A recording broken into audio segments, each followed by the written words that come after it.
Water park में निकली रूह। इम्तिहान ख़त्म होते ही मैंने पापा के सामने अपनी फरमाइश रख दी थी कि मुझे वाटर पार्क घूमने जाना है।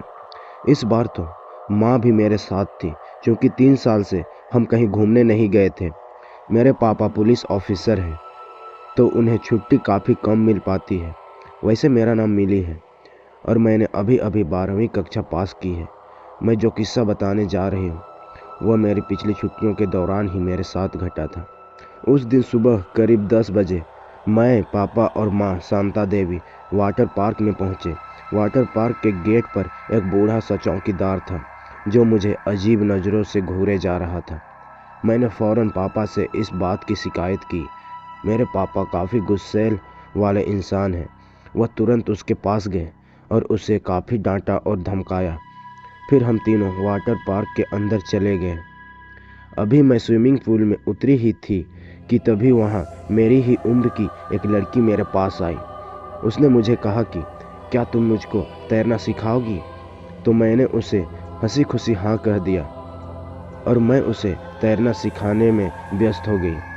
मेरे पापा और माँ पास में ही रिलैक्स चेयर पर बैठे थे। तभी अचानक पापा ने मुझे आवाज़ लगाई। पापा ने कहा कि वह बाहर से कुछ खाना लाने जा रहे हैं और माँ भी उनके साथ जा रही है। उन्होंने कहा कि मैं वहीं पूल के पास ही रहूं। कुछ ही देर में उस लड़की को अच्छा खासा तैरना आ गया। अब हम दोनों मस्ती में साथ साथ तैर रहे थे। तभी अचानक मेरी नज़र गेट के पास गई। वह बूढ़ा चौकीदार अब भी वहाँ से मेरे ही ओर ताके जा रहा था। अब मुझे उसकी इस हरकत से खौफ महसूस हो रहा था, क्योंकि पापा और माँ बाहर गए थे और पापा ने उन्हें धमकाया भी था। अभी मैं सोच ही रही थी कि क्या करूं, तभी अचानक मेरे साथ तैर रही उस लड़की ने पीछे से अचानक मेरा सिर पानी के अंदर डुबो दिया। मेरे तो नाक में पानी चला गया। पानी से बाहर आकर मैं उस पर खूब गुस्सा हुई। वह लड़की फ़ौरन मुझसे माफ़ी मांगने लगी और बोली कि मैं तो मजाक कर रही थी। उस लड़की की इस अजीब हरकत से भी मैं सदमे में थी। मेरे दिल की धड़कनें दुगनी तेजी से धड़कने लगी थी। अब मैं पानी में नहीं रहना चाहती थी। पता नहीं क्यों, पर कुछ जी घबरा रहा था। मैं फ़ौरन पुल के किनारे आकर बैठ गई। वह लड़की अभी भी पानी में थी और बार बार मुझे पानी में आने को मिन्नतें कर रही थी। उसकी उस हरकत के लिए मैंने उसे माफ़ भी कर दिया था, पर पता नहीं क्यों वह मेरा पीछा ही नहीं छोड़ रही थी। उसका दिल रखने के लिए मैं फिर से थोड़ी देर पूल में उतरी। पूल के अंदर जाते ही उसने मुझे कमर से पकड़ लिया और पूल के बीच ले गई। मैंने उसे वहीं कहा कि अगर पिछली बार की तरह कोई शरारत की तो मैं अपने पापा को बोल दूंगी। इस बार उसने मुझे जो जवाब दिया उसे सुनकर मेरे तो होश उड़ गए। उस लड़की ने कहा कि तेरे पापा के आने तक मैं तुझे जिंदा थोड़ी रहने दूंगी। मेरे पापा को बुरा भला कहने वाले की बेटी आज मेरे हाथों से यहीं मरेगी। इतना बोलकर उसने मुझे अचानक फिर से पानी के अंदर डुबाना शुरू कर दिया। पानी में मेरी सांसें उखड़ने ही लगी थी।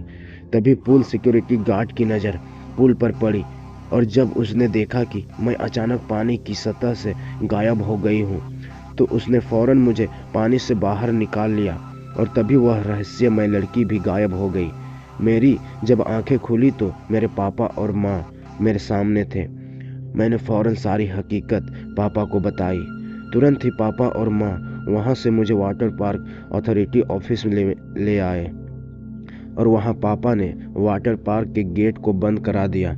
उस बूढ़े चौकीदार को भी ऑफिस में बुला लिया और पूरे वाटर पार्क में उस लड़की की खोज कराई, पर वहाँ उस रहस्यमय लड़की का कोई पता नहीं चला। पापा ने अब उस बूढ़े चौकीदार का गिरेबान पकड़ लिया और उसे 2-3 थप्पड़ जड़ दिए, क्योंकि वही मुझे शुरुआत से घूरे जा रहा था। वाटर पार्क वालों ने बड़ी मुश्किल से पापा को शांत कराया। उसी हड़बड़ी में उस बूढ़े चौकीदार की जेब से उसका पॉकेट गिर गया। उसमें उसी लड़की की फ़ोटो थी जिसने मुझे पानी में डुबोने की कोशिश की थी। फ़ोटो देखकर पापा ने पूछा कि क्या ये वही लड़की है? तो मैंने उन्हें हाँ कहा। अब पापा किसी के रोके नहीं रुकने थे। उन्होंने वहीं अपनी बेल्ट निकालकर उस चौकीदार को पीटना शुरू कर दिया और उसे पूछने लगे कि बता तेरी बेटी कहाँ है? ये तेरी ही बेटी है ना?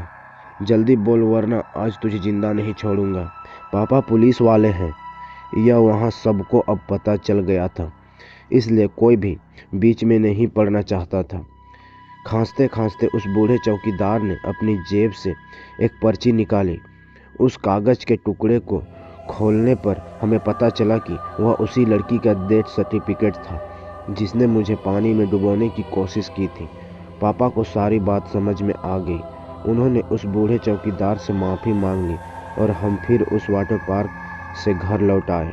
वाटर पार्क में अंदर जाते वक्त बूढ़ा चौकीदार इसलिए मेरी ओर घूर के देखे जा रहा था क्योंकि उसे मुझ में अपनी बेटी नज़र आ रही थी। उसकी बेटी जब मरी तब मेरी ही उम्र की ही थी और पापा ने उसे धमकाया। यह उसकी बेटी की भटकती रूह से बर्दाश्त नहीं हुआ होगा, इसलिए शायद उसने मेरी उम्र की लड़की का रूप लेकर मुझ पर हमला कर दिया।